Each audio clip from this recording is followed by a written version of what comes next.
नमस्कार दोस्तों, आप सुन रहे हैं अपना YouTube चैनल आराध्या कथा सागर। आज मैं आपको सुनाने जा रही हूँ एक बेटी की कुर्बानी की कहानी। 6 महीने मायके लगने के बाद आज बेटी ससुराल जा रही थी। पिछले हफ्ते पिता ने कहा था, हम बूढ़े हो गए हैं, तुम्हारी लड़ाई नहीं लड़ सकते, कान खोलकर सुन लो।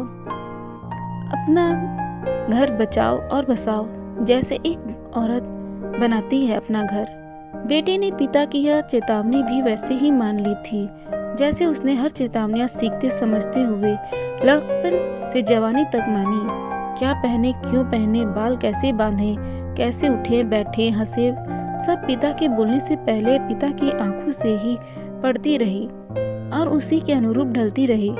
आज पिता को कहकर बताना पड़ रहा है, इसका मतलब यह आज तक की सबसे बड़ी चेतावनी है। वह नजरें झुकाए धीमी रूंधी आवाज में इतना ही बोल पाई, जी पापा। माँ ने बेटी की आंखों में झांका, वहाँ शून्य था। एक ही क्षण में बेटी इतनी सहजता से भाव बदल गई।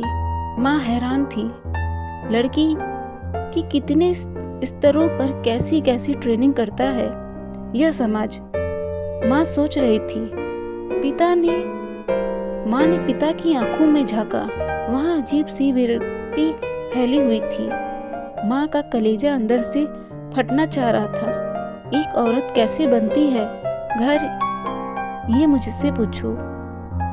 उसी यातना, बलिदान और गुलामी की ये बेटी को मानना है। माँ सोचती रही। सुबह पिता दामाद जी से बात कर रहे थे। वीकेंड पर बेटी पहुंच जाएगी बेटा, आप उसे स्टेशन से रिसीव कर लेना।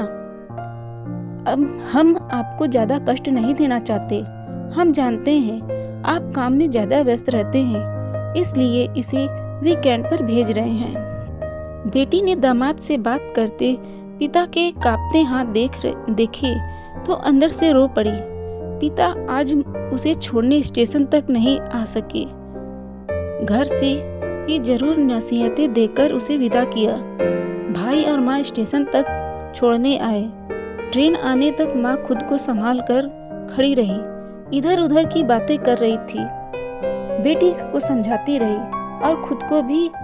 इसी आखिर में क्या समझा रही हूँ, खुद को भूल जा, यही ना। लेकिन खुद को भूले बिना बसती भी तो नहीं लड़कियाँ। उसने मजबूरी का डंडा लंबा सांस लिया। बेटी को ट्रेन में बैठा, वह नीचे उतरी और स्टेशन पर बेंच पर बैठ गई।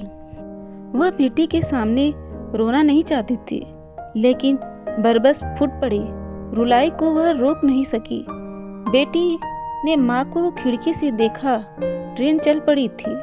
बेटी ट्रेन से उतरकर वापस आना चाहती थी, लेकिन उसके सर पर अब नसीहतों की और भारी गठरी लदी हुई थी। वह उस गठरी को छोड़कर उतर नहीं सकती थी। सारे रास्ते वह रोती रही और गठरी को संभालती रही। दोस्तों, अगर आपको यह कहानी अच्छी लगी तो चैनल को प्लीज़ सब्सक्राइब करें, लाइक करें, कमेंट करें, शेयर करें। धन्यवाद।